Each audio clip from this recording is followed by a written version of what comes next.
The sharp crack of a rejection hung in the air as Sophia Lawson stood with her application crumpled in one trembling hand. The mercantile owner's words still stung her ears like the bite of a rattlesnake. "We don't hire women of your size. The customers would find it off-putting."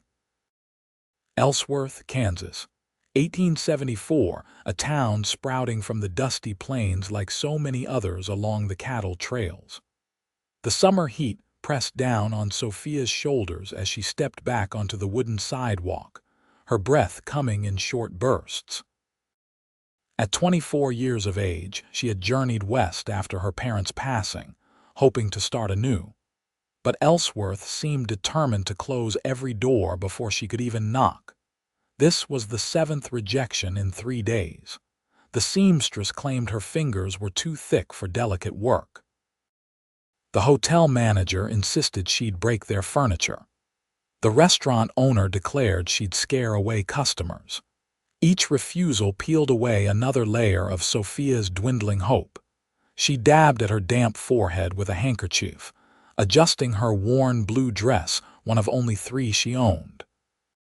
Sophia knew her frame was substantial, had known it her entire life, but back in Ohio, she'd managed the family's farm accounts and helped run their household. Her mind was sharp, her writing neat, her calculations flawless. Yet none of that seemed to matter in Ellsworth. Her small room at the boarding house was paid through Friday, just 2 more days. After that, she'd be sleeping under the stars with only $12.43 between her and destitution. Sophia's eyes burned, but she refused to give the townspeople the satisfaction of seeing her cry. "Madam, you dropped something."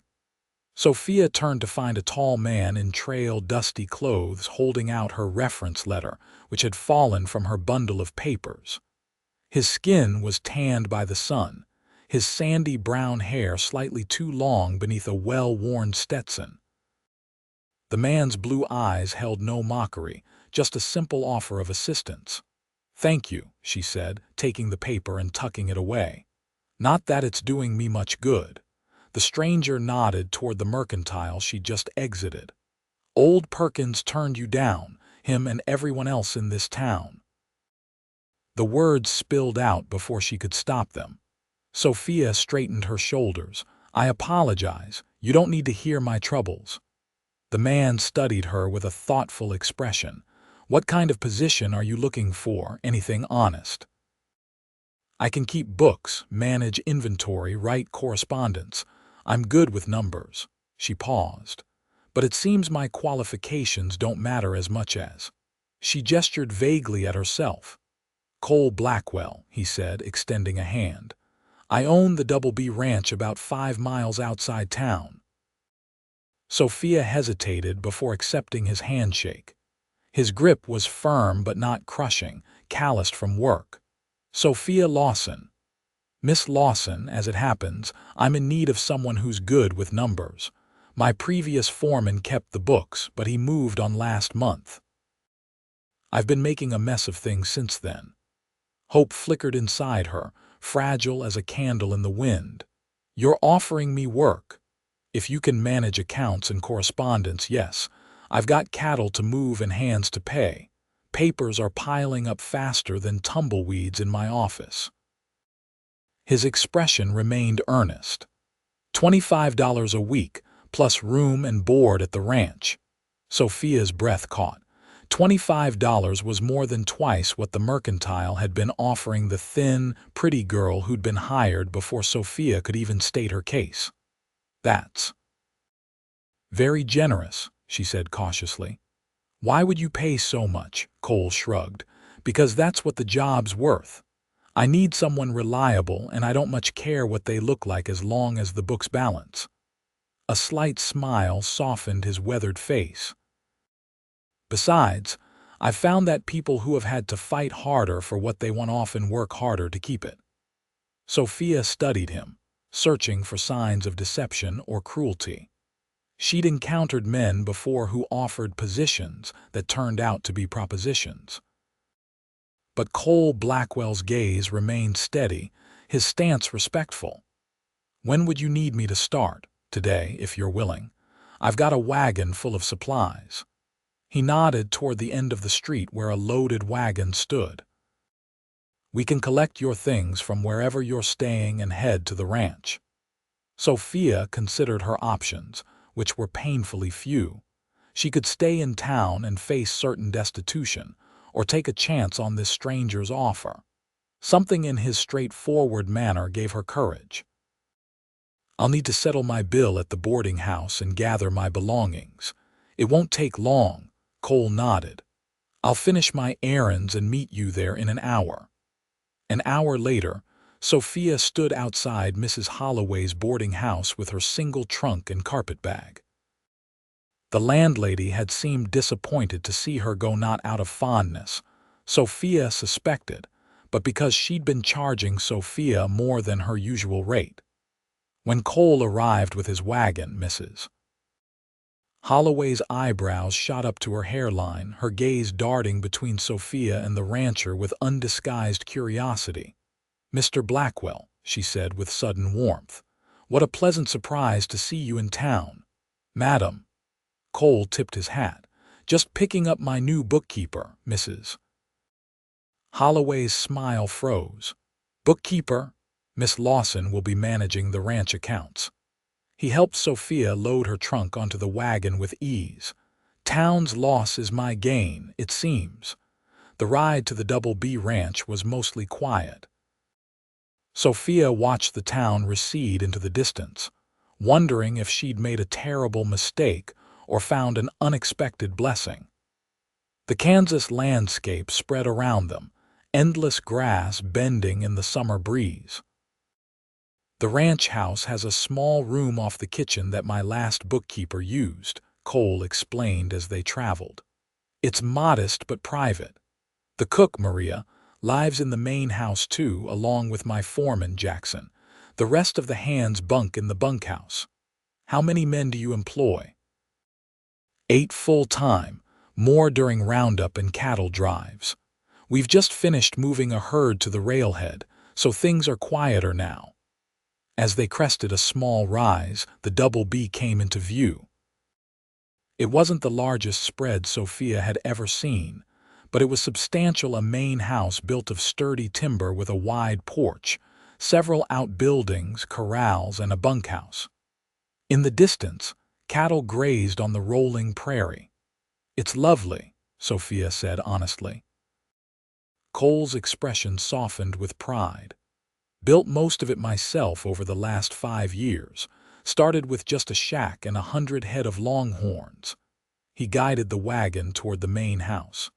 "Now we're up to nearly 2,000 head." A woman emerged from the house as they approached, short and stout with silver-streaked black hair and a weathered face that spoke of Mexican heritage. "Maria," Cole called out.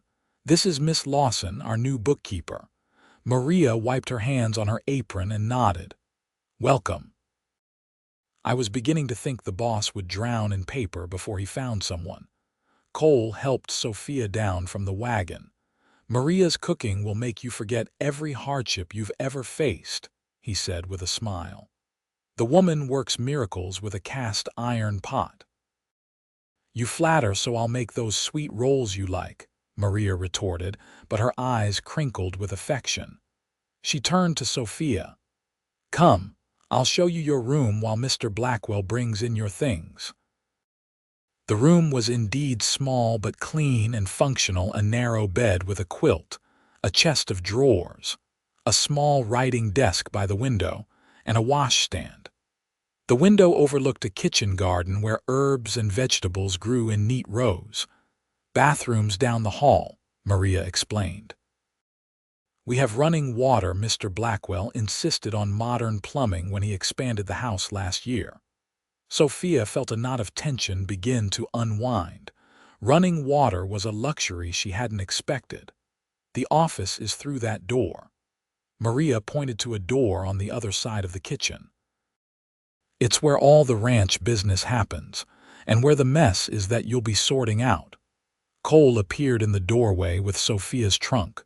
"Maria, Don't scare her off before she's even unpacked." "She doesn't look like she scares easily," Maria replied with an appraising nod that felt like approval. Cole set the trunk at the foot of the bed. "Get settled in. Dinner's at 6. We can start on the books tomorrow morning." Left alone, Sophia sank onto the edge of the bed. For the first time in weeks, she allowed herself to feel a flicker of hope. The job might be real after all. $25 a week. Room and board. A door that hadn't slammed in her face. She unpacked methodically, arranging her modest possessions in the drawers. From the bottom of her trunk, she removed a small framed photograph of her parents, taken just a year before the influenza took them both within days of each other. She placed it on the bedside table. "I think I might be all right, Mama," she whispered. "At least for now." Dinner was a revelation. Maria's cooking rivaled anything Sophia had tasted before: tender beef, fresh vegetables from the garden, and biscuits that melted in her mouth. Cole ate with the same focused attention he seemed to give everything, while Jackson, the foreman, kept the conversation flowing with stories about recent ranch happenings. Jackson was a lean, weathered man of about 50 with graying hair and a neatly trimmed mustache. He regarded Sophia with frank curiosity but no judgment. "So you're good with numbers, Miss Lawson?" "Yes, I managed my family's farm accounts for years." "Thank the Lord," Jackson said fervently. "Because the boss here can run cattle better than anyone I know, but he couldn't balance a ledger if his life depended on it." Cole didn't seem offended. "It's true. Numbers make my head spin." "The books are in a state, then?" Sophia asked. The men exchanged glances. "You could say that," Cole admitted. "Receipts in piles, bills who knows where, payments noted on whatever paper was handy." "I can fix that," Sophia said with quiet confidence.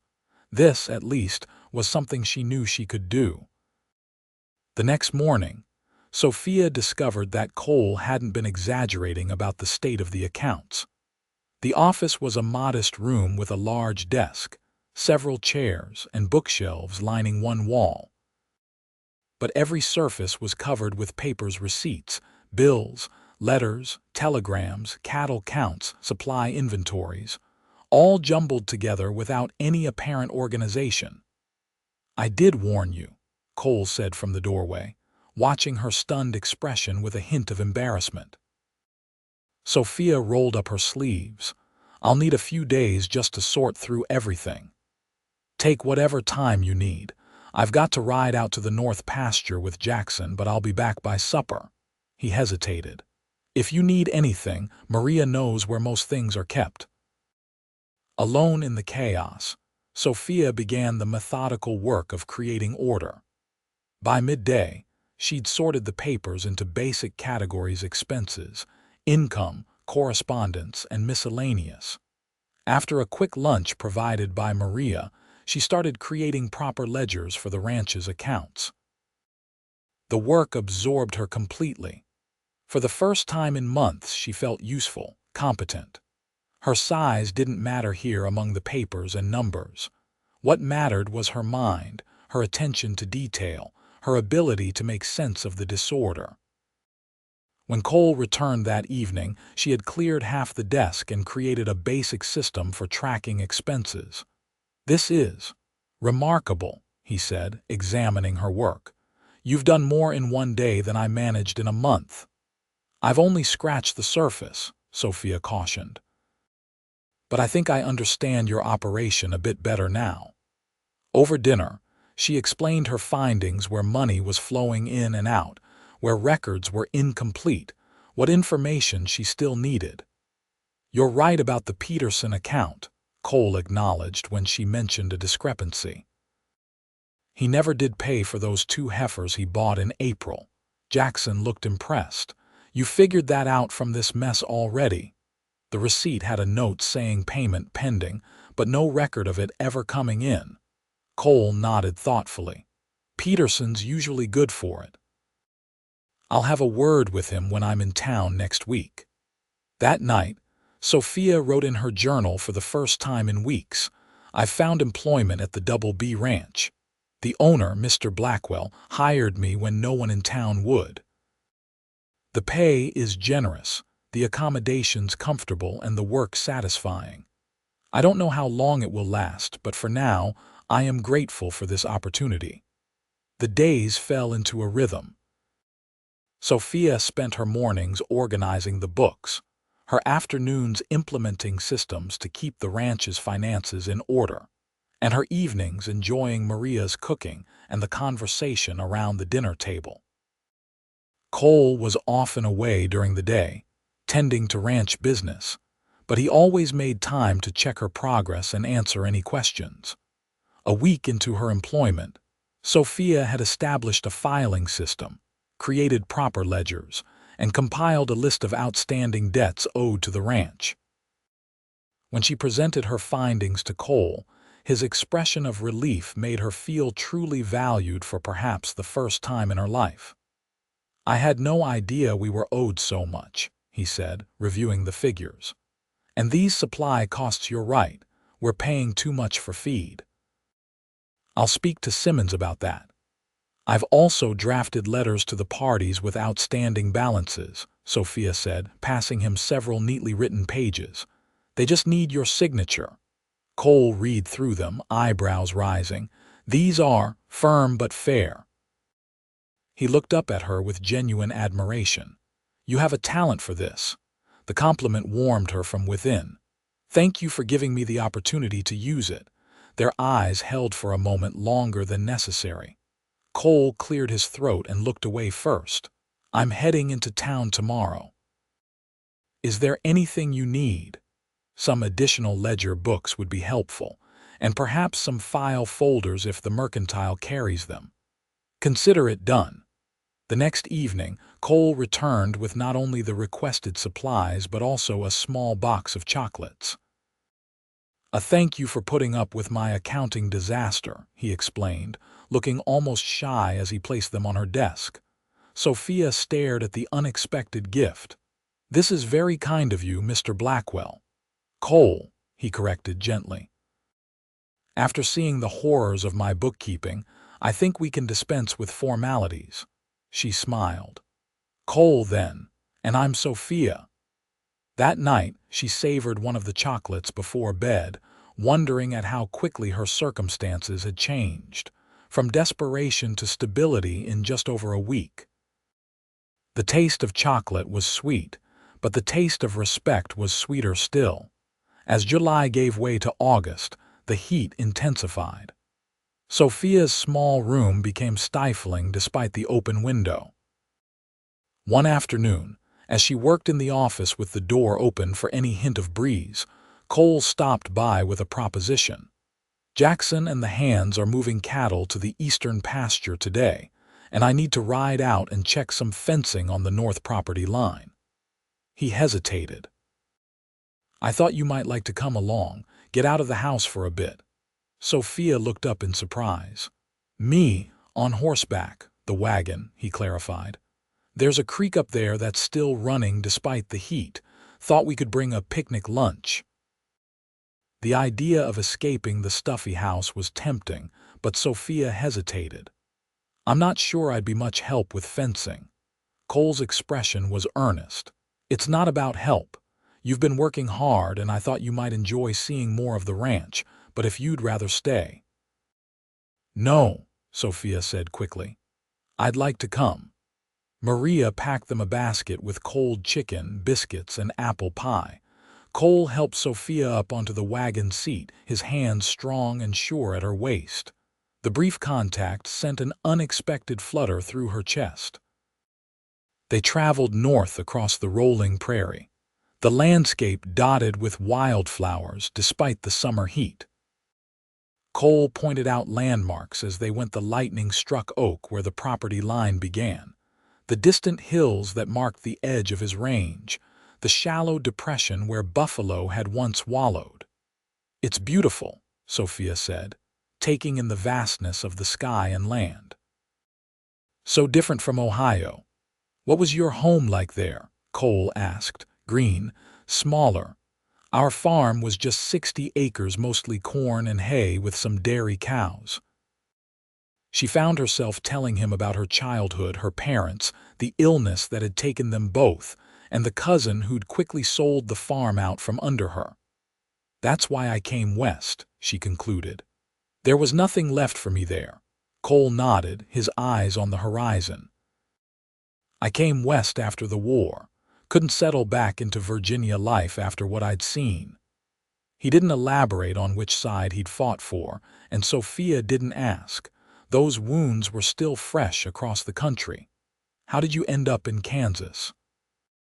"Worked as a drover for a few years, saved every penny, then won a poker game against a man who'd rather give up 100 acres than pay what he owed."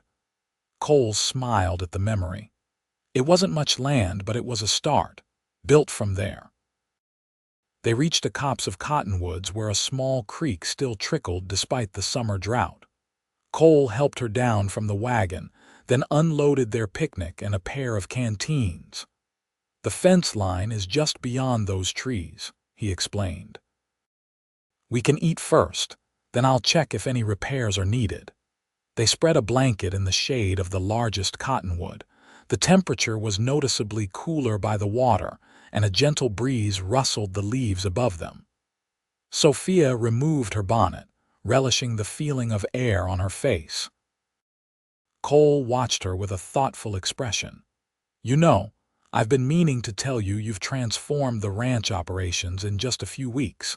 I've never had such a clear picture of where we stand financially." Sophia felt her cheeks warm at the praise. "I enjoy the work. It's satisfying to create order from chaos." "Is that why you're so good at it? You like order?" She considered this as she arranged their lunch on the blanket. "I suppose I do. But it's more that I like understanding the whole picture, seeing how all the pieces fit together to create something greater than the sum of its parts." Cole accepted a plate from her. "Like a ranch, cattle, land, water, people, none of it works without the others." "Exactly." Their eyes met in shared understanding, and something shifted in the air between them. Sophia looked away first, suddenly conscious of being alone with him, miles from the ranch house. They ate in companionable silence for a while, listening to the creek and the whisper of leaves. After they'd finished, Cole leaned back against the tree trunk with a contented sigh. "This is the first time I've slowed down in weeks," he admitted. "Running a ranch doesn't leave much time for sitting by creeks." "No wonder you needed a bookkeeper," Sophia said lightly. "You're stretched too thin as it is." Cole's gaze rested on her face. "Best decision I've made in a long while, hiring you." There was something in his tone that made Sophia's heart beat faster. She busied herself packing away the remains of their lunch. "We should check that fence before it gets too late." The fence inspection took less than an hour. 2 posts needed to be reset after being loosened by recent rains, and Cole made quick work of the repairs while Sophia held the tools. On the way back to the ranch, dark clouds began to gather on the western horizon. "Looks like we might get a storm," Cole observed. "We could use the rain." By the time they reached the ranch, the wind had picked up considerably. The hands were securing equipment and leading horses to the stable in preparation for the coming weather. Jackson met them at the barn. "Storm's moving in fast, boss," he reported. "I've got the men bringing in the horses from the south pasture now." Cole nodded.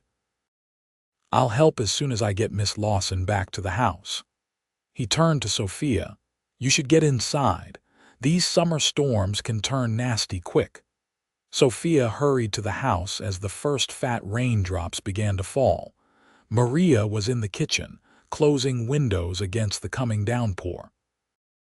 "Just in time," the cook said. "Help me with these shutters, will you?" Together they secured the house against the storm, which arrived in full force within minutes. Rain lashed against the windows, and thunder rolled across the prairie. Sophia found herself worrying about Cole and the others out in the deluge. Nearly an hour passed before the kitchen door burst open, admitting Cole, Jackson, and two soaking wet ranch hands.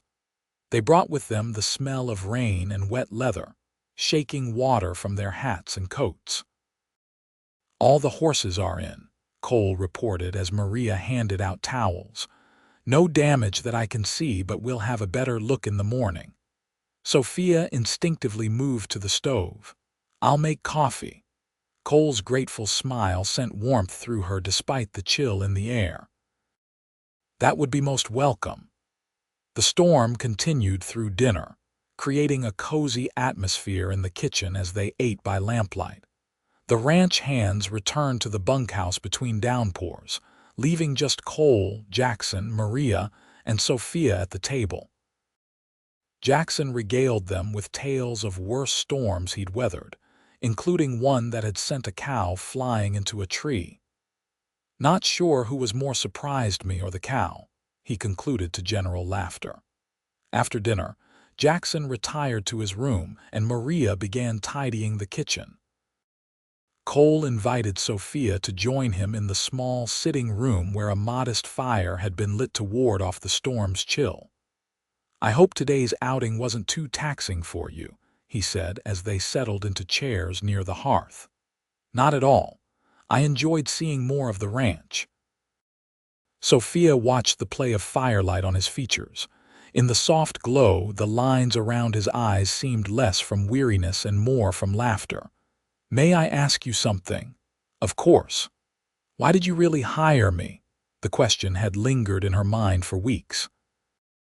"You could have found someone in town with bookkeeping experience, someone who wouldn't raise eyebrows." Cole studied the fire for a long moment before answering. "I saw something in you that reminded me of myself when I first came west. Determination, resilience." He met her gaze directly.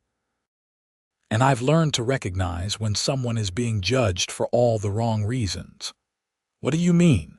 He rolled up his left sleeve to reveal a forearm marked with burned scars that disappeared beneath his shirt. "Cannon fire at Gettysburg. My whole left side is a patchwork."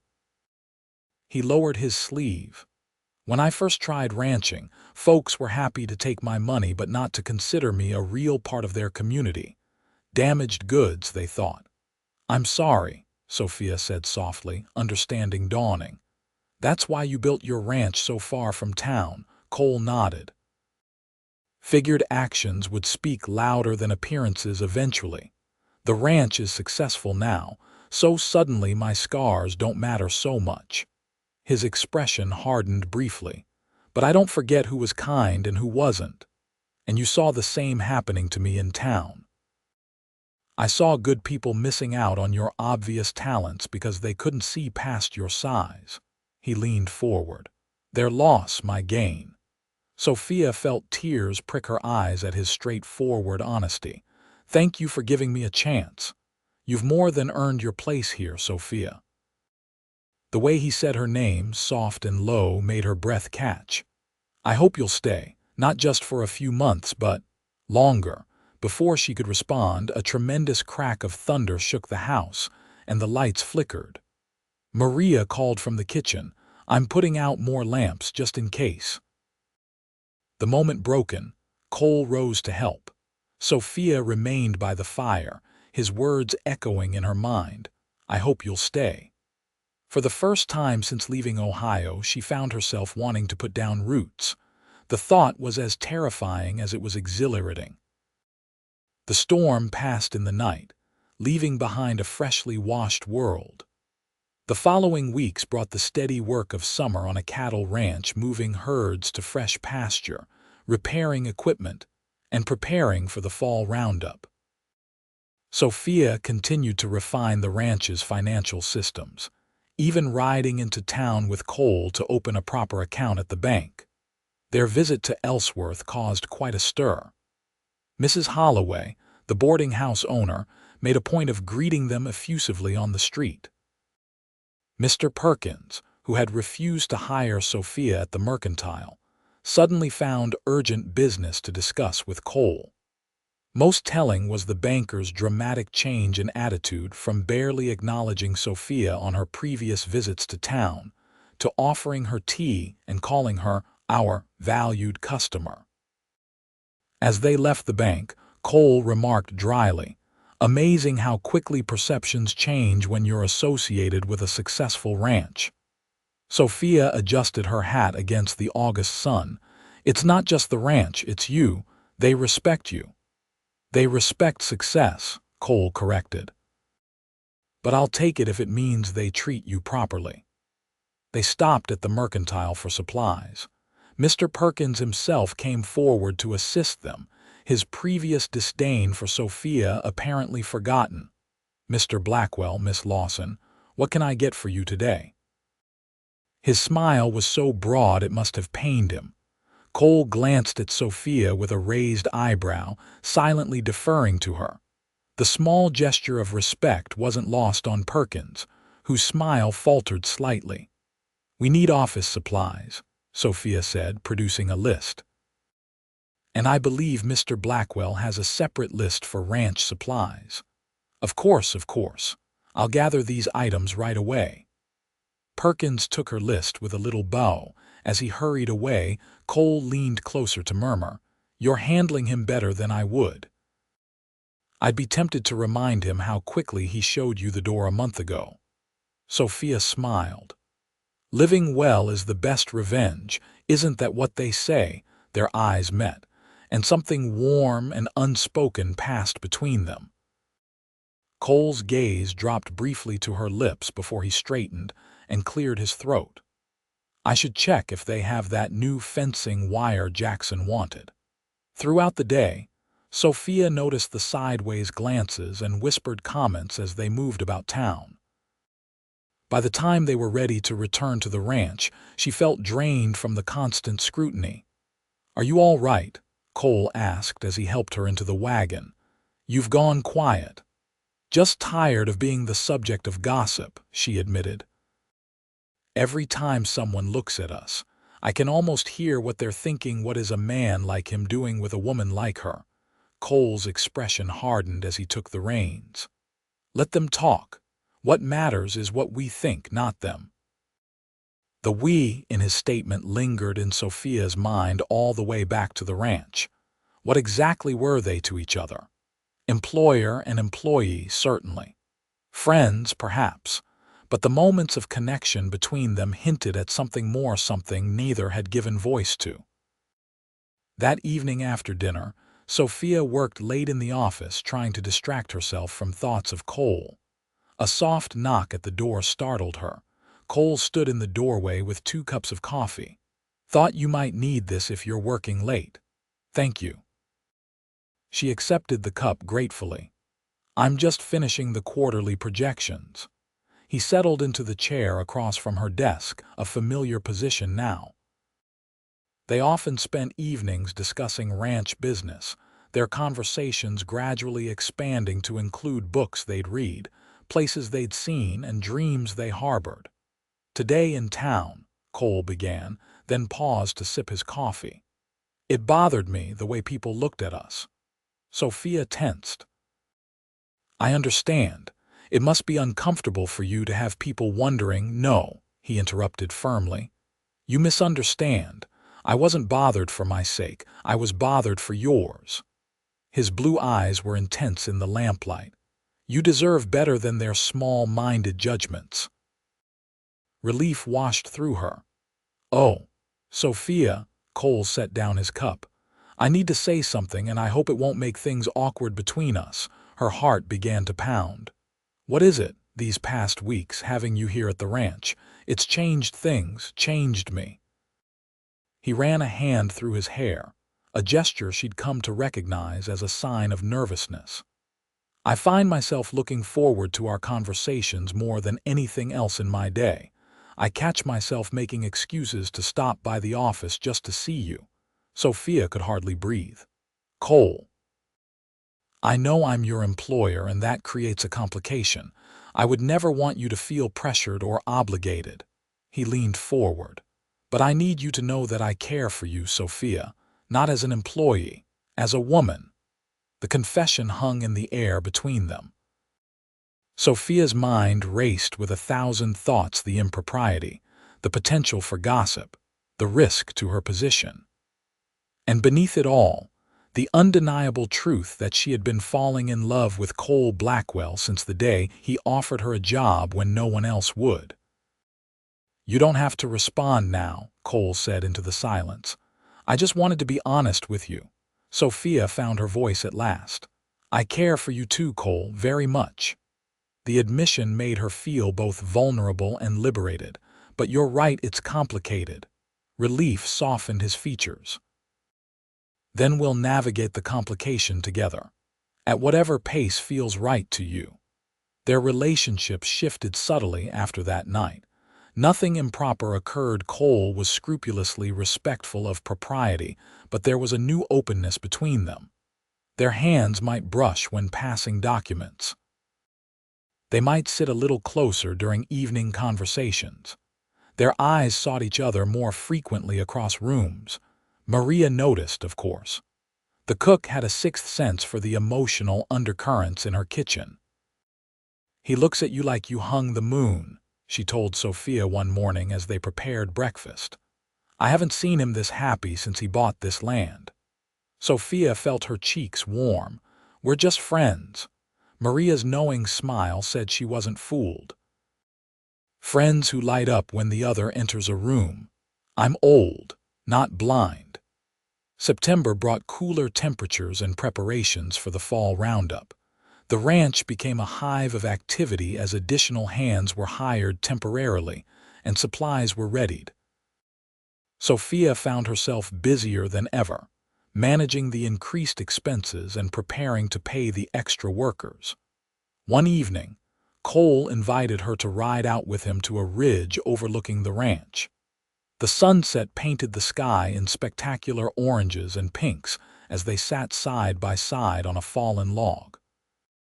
"Everything you see from here is Double B land," Cole said, his arm sweeping across the vista. "All 2,000 acres." Sophia took in the expanse of prairie, dotted with cattle and crossed by a silver ribbon of creek. "It's magnificent. You've built something truly special here." "I used to come up here alone, especially in the early years when I wondered if I'd made a terrible mistake trying to ranch on my own." He turned to her, his expression earnest in the fading light. "Now I find I want to share it with you." He reached for her hand, and she gave it willingly. His thumb traced gentle circles on her palm. "Sophia, I know it hasn't been long, but I've never been more certain of anything in my life. I'm falling in love with you." The words sent a shiver of joy through her. "Cole, he held up his free hand. "You don't need to say it back. I just wanted you to know where I stand." His smile was tender. "You deserve to be courted properly, not rushed." Sophia squeezed his hand. "What if I told you I'm falling in love with you too?" The hope that blazed in his eyes made her heart swell. "Then I'd be the happiest man in Kansas." Their first kiss was gentle, tentative, a question asked and answered in the touch of lips.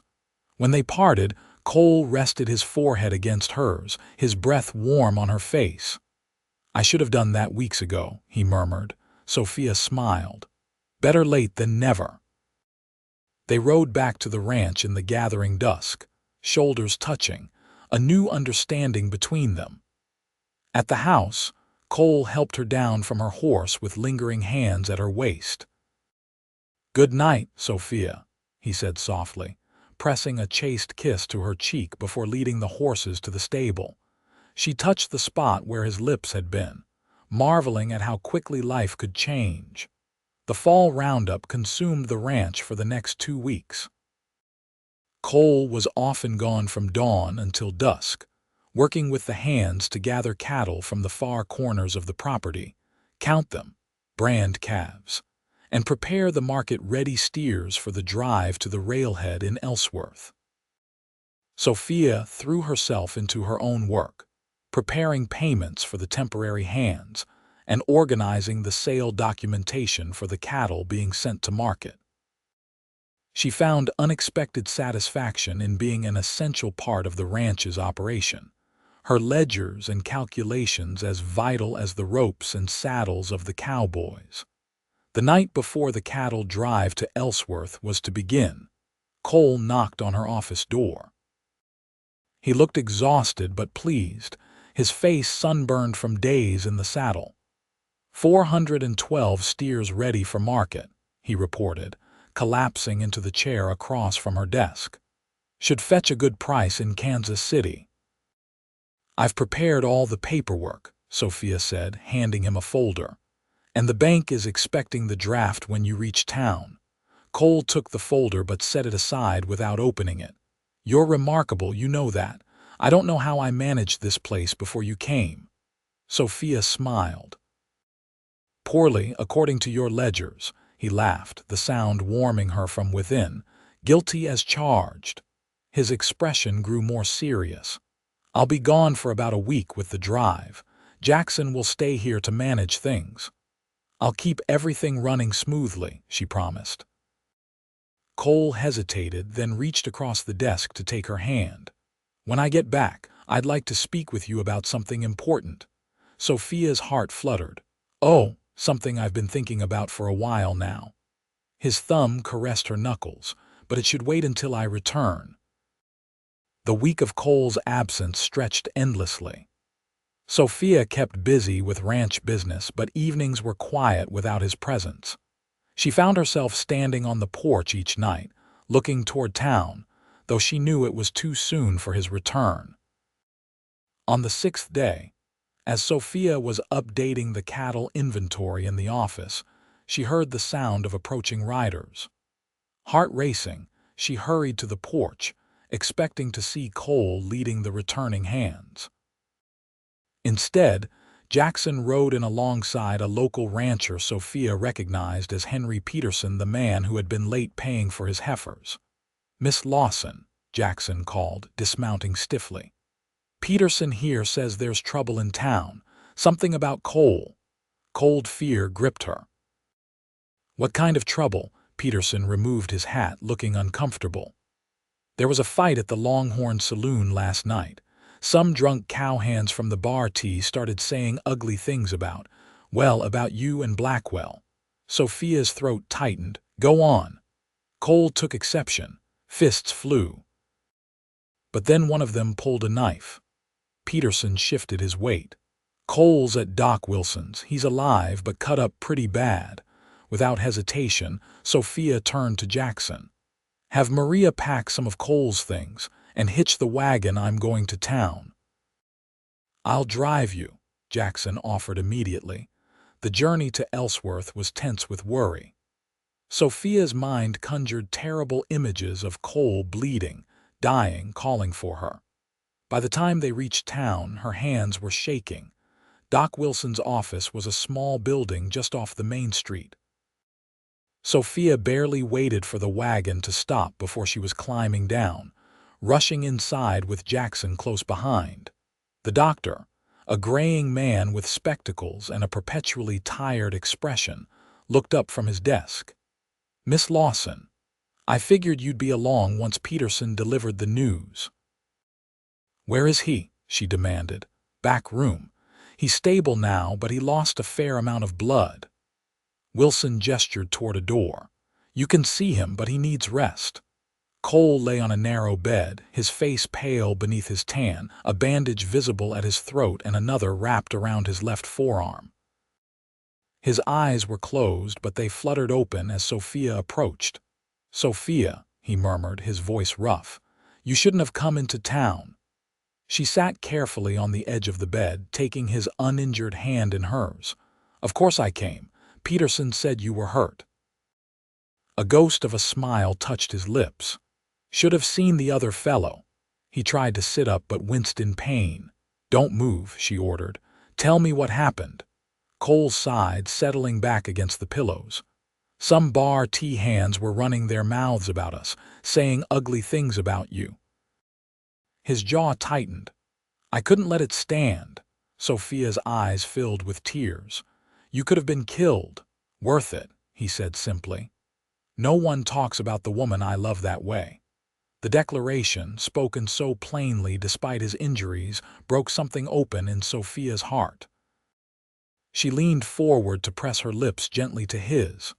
"Don't you dare die defending my honor," she whispered against his mouth.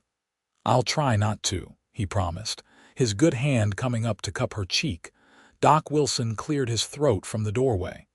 "Mr. Blackwell needs rest, Miss Lawson. You can take him home tomorrow if there's no fever tonight." Sophia nodded but made no move to leave. "I'm staying with him."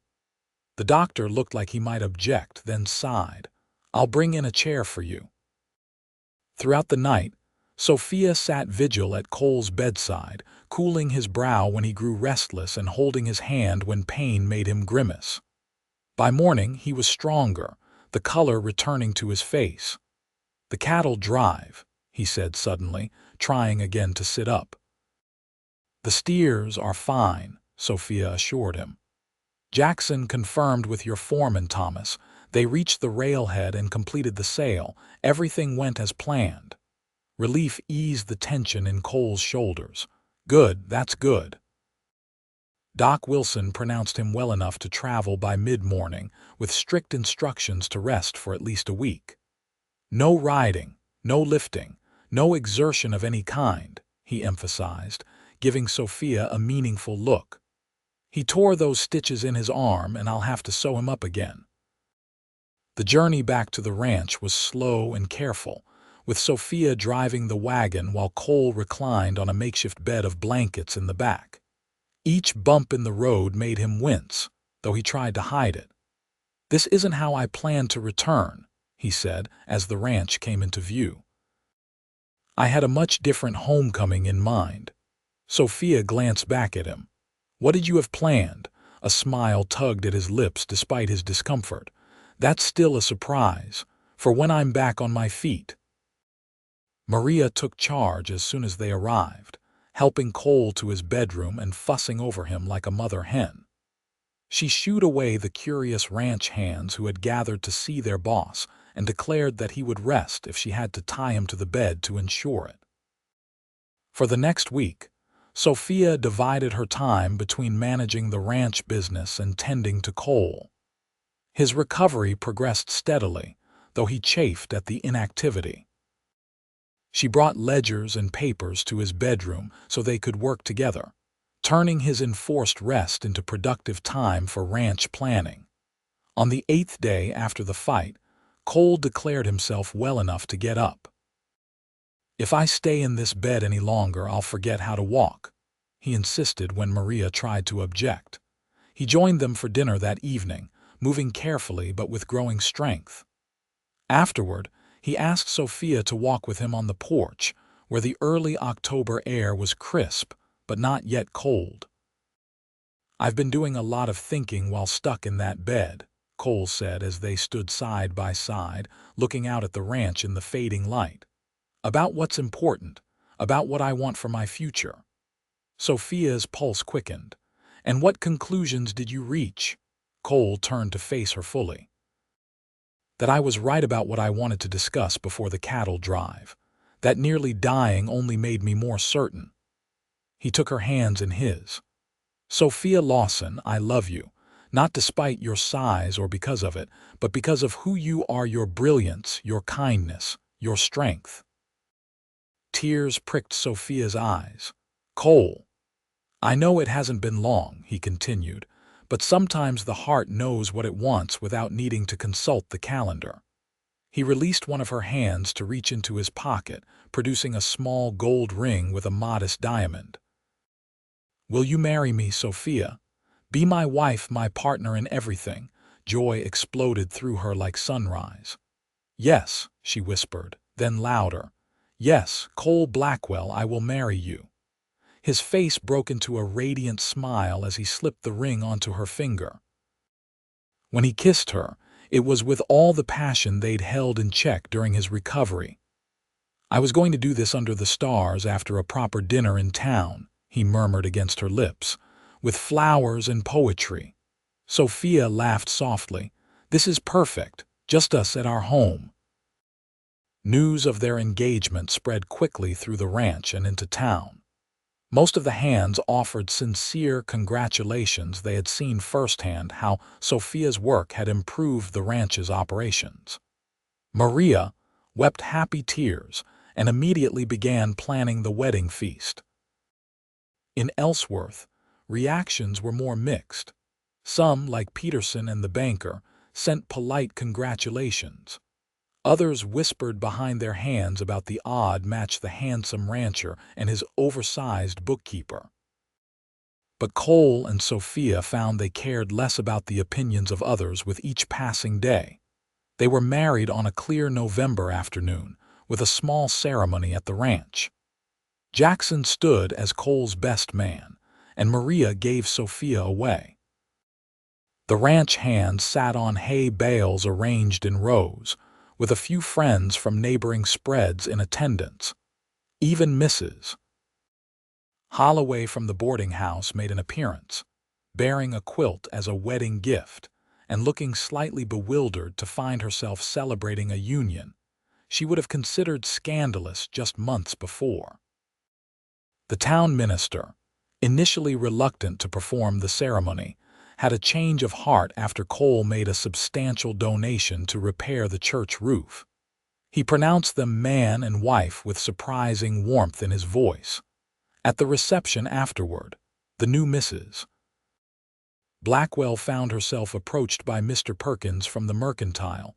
The man twisted his hat nervously in his hands. "Mrs. Blackwell," he began stiffly, "I wanted to offer my congratulations." "Thank you, Mr. Perkins." He cleared his throat.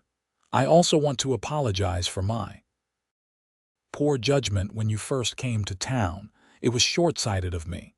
Sophia regarded him steadily. "Yes, it was." Perkins had the grace to flush.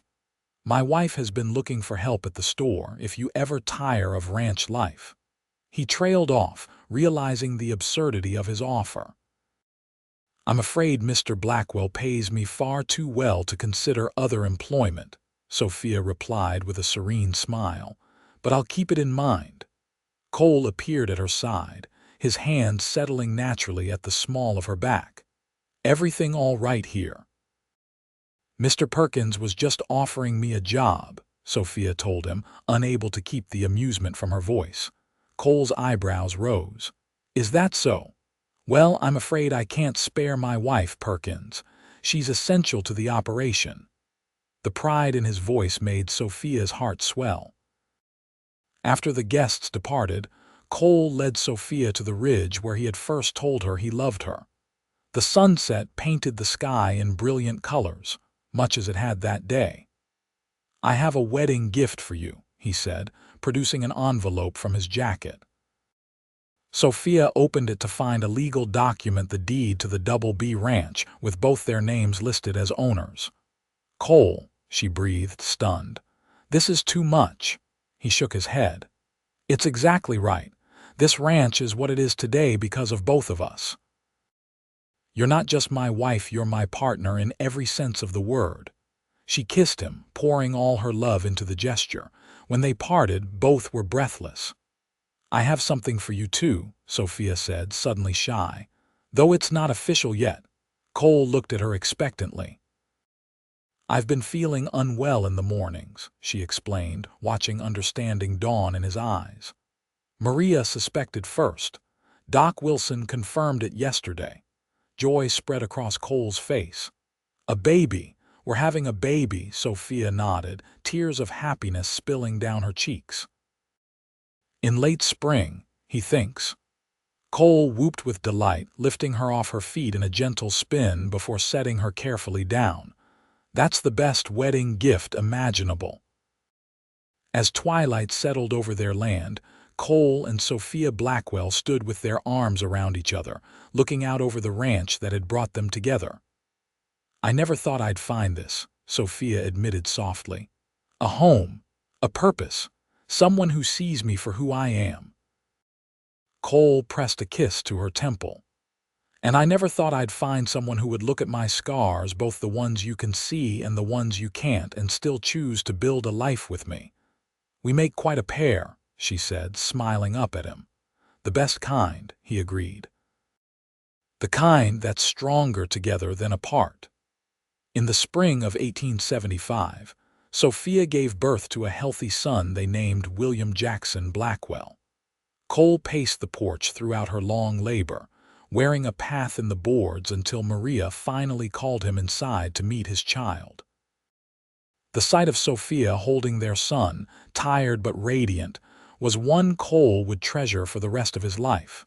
"He's perfect," he whispered, gently touching the infant's tiny hand. "He has your eyes," Sophia observed as the baby blinked up at them. As word spread of the birth, visitors arrived with gifts and congratulations. Even those in town who had once whispered about the unlikely couple now sent their good wishes. Success and happiness, it seemed, had a way of changing minds. The Double B Ranch prospered under the Blackwells' joint management. Cole handled the cattle and land, while Sophia managed the finances and correspondence. Their complementary skills created an operation that became known throughout Kansas as one of the most efficiently run ranches in the state. 2 years after William's birth, they welcomed a daughter, Elizabeth Maria Blackwell. Cole doted on both children, teaching them to ride almost before they could walk. Sophia read to them every night, determined they would value education as much as ranch skills. On the 5th anniversary of the day Cole hired Sophia, they stood once more on the ridge overlooking their land. The ranch had grown to nearly 3,000 acres, with new buildings dotting the landscape, and a small orchard Sophia had insisted on planting near the house. "Remember that day in town?" Cole asked, his arm around her waist.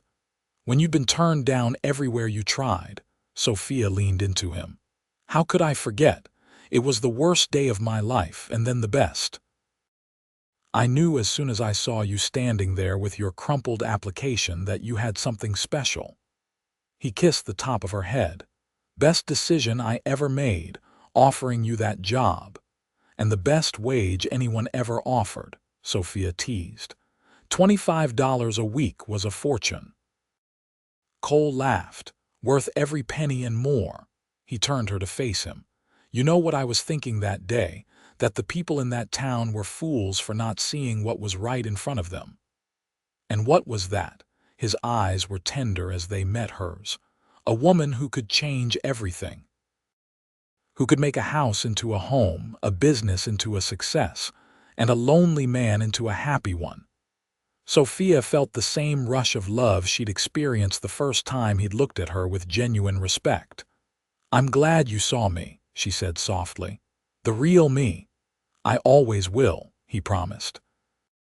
As the sun set over the Double B Ranch, casting long shadows across the land they had built together, Cole and Sophia Blackwell walked hand in hand toward home, where their children waited, living proof that sometimes the most unlikely beginnings could lead to the most beautiful endings.